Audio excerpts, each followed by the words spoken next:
আগামীকাল থেকে বইবে বঙ্গজুড়ে আবারও শীত প্রবাহ। এছাড়া আগামী দিনে কিন্তু আবারও নিম্নচাপ প্রবেশ করার সম্ভাবনা, যা থেকে বৃষ্টির সম্ভাবনা আছে। এছাড়া আজকের মধ্যে যে নিম্নচাপ এবং মেঘলাভাবটা রয়েছে, এই নিম্নচাপ এবং মেঘলাভাব আগামীকাল থেকে পরিষ্কার হয়ে যাবে। তারপর আগামী কয়েকদিন বৃষ্টির কোনো সম্ভাবনা নেই। শীত প্রবাহ বইবে বঙ্গজুড়ে, তাতে তাপমাত্রা সর্বনিম্ন কত থাকবে, ঠান্ডা কেমন অনুভব হবে, এছাড়া আগামী কতদিনের মধ্যে আবারও নিম্নচাপ প্রবেশ করার সম্ভাবনা আছে, কত তারিখের মধ্যে বৃষ্টি হবে।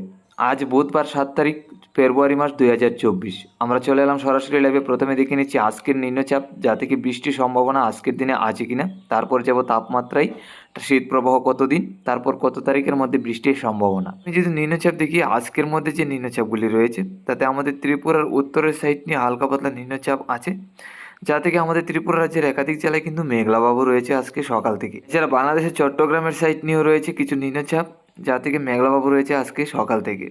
তবে তেমন বৃষ্টির কিন্তু কোনো সম্ভাবনা নেই, হালকা পাতলা মেঘলাভাব আছে এবং নিম্নচাপ রয়েছে। তো আজকে দুপুরের মধ্যে যদি আমরা নজর রাখি, তাহলে কিন্তু চট্টগ্রামের মধ্যে খাগড়াছড়ি সাইড নিয়ে কিছু নিম্নচাপ থাকবে, যা থেকে হালকা পাতলা চিটাফোটা বৃষ্টি হতে পারে, নয়তো মেঘলাভাব থাকবে। আমাদের ত্রিপুরা হয়ে যাবে পরিষ্কার দুপুরের মধ্যে। আসামে শিলচর, শিলিগুড়ি, আলিপুরদুয়ার, গুয়াহাটি এদিকেও কিন্তু মোটামুটি পরিষ্কার হয়ে যাবে। বিকাল থেকে সন্ধ্যা রাত্রির মধ্যে যদি নজর রাখি, কোনো রকমভাবে নিম্নচাপ কিন্তু নেই। দেখুন, আগামী দিনগুলিতে কিন্তু আর কোনো রকমভাবে নিম্নচাপ থাকছে না, আগামী কয়েকদিন, বিশেষ করে 12 তারিখ পর্যন্ত। এখন দেখে নিন আবারও কত তারিখ থেকে নিম্নচাপ আসবে বঙ্গের জেলায় জেলায়, যা থেকে বৃষ্টির সম্ভাবনা। দেখুন, 14 তারিখের মধ্যে নিম্নচাপ, 15 তারিখের মধ্যে মোটামুটি নিম্নচাপ থাকবে, যা থেকে বৃষ্টির কিন্তু সম্ভাবনা রয়েছে।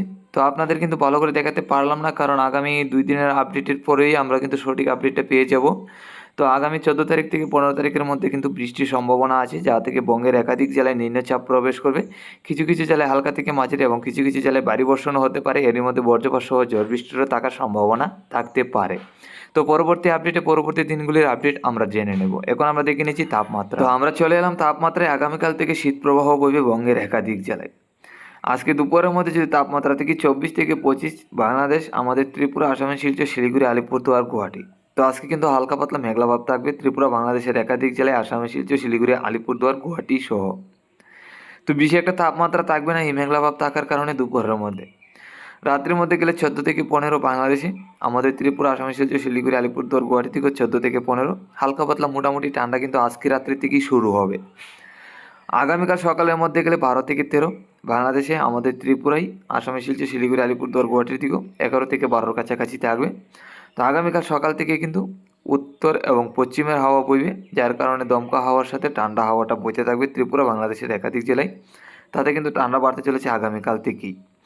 আগামীকাল রাত্রের মধ্যে থাকবে 14 থেকে 15, রাত্রের মধ্যে তেমন বেশি একটা ঠান্ডা থাকছে না। এরপরের দিন 9 তারিখ সকালের মধ্যে 9 থেকে 10-এর কাছাকাছি থাকবে ত্রিপুরা, বাংলাদেশের তাপমাত্রা। তাতে সর্বনিম্ন তাপমাত্রা কিন্তু অনেকটাই কমবে, 8 থেকে 9-এর কাছাকাছি চলে আসবে। তাতে কিন্তু ঠান্ডা অনেকটা বাড়বে, আমরা লক্ষ্য করতে পারছি। তো একটানা এই শীত প্রবাহটা আগামী 12 তারিখ থেকে 13 তারিখ পর্যন্ত থাকবে বঙ্গের একাধিক জেলায়।